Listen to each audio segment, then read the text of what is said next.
भगवान श्री कृष्ण का जन्म एक महत्वपूर्ण धार्मिक घटना है जिसे जन्माष्टमी के रूप में मनाया जाता है। उनके जन्म की कहानी पुराणों में वर्णित है।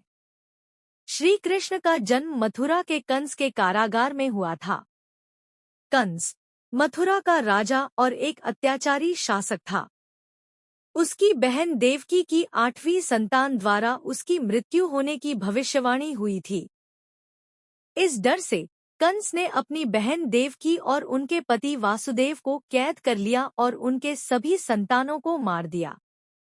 जब श्री कृष्ण का जन्म हुआ तो जेल में चमत्कारी रूप से सभी पहरेदार सो गए और किवाड़ अपने आप खुल गए। वासुदेव श्री कृष्ण को लेकर यमुना नदी के पार गोकुल चले गए, जहां उन्होंने उन्हें नंद बाबा और यशोदा को सौंप दिया। यशोदा ने श्री कृष्ण को अपने पुत्र के रूप में पाला।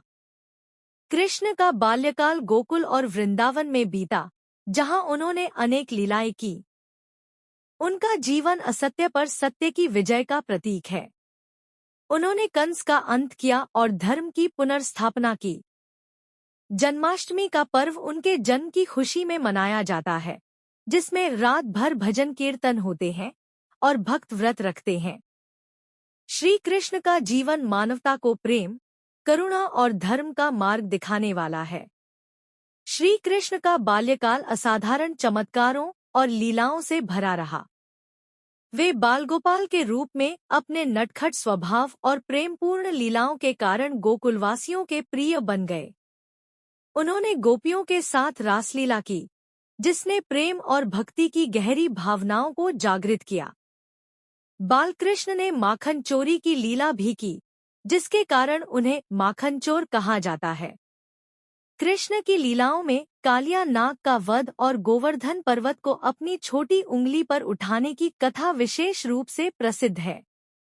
जब इंद्रदेव ने गोकुल पर मूसलधार वर्षा की, तब कृष्ण ने गोवर्धन पर्वत उठाकर ग्रामीणों की रक्षा की और सिखाया कि प्रकृति की पूजा और सम्मान ही सच्चा धर्म है। कृष्ण ने कंस को पराजित करके मथुरा को अत्याचारों से मुक्त किया। इसके बाद उन्होंने कुरुक्षेत्र में महाभारत युद्ध के दौरान अर्जुन को गीता का उपदेश दिया, जो धर्म, कर्म और आत्मा के वास्तविक स्वरूप की व्याख्या करता है। गीता के संदेश में उन्होंने कहा कि मनुष्य को अपने कर्तव्यों का पालन करते रहना चाहिए, बिना फल की चिंता किए। श्री कृष्ण का संपूर्ण जीवन और उनकी शिक्षाएं आज भी मानवता को मार्गदर्शन प्रदान करती हैं।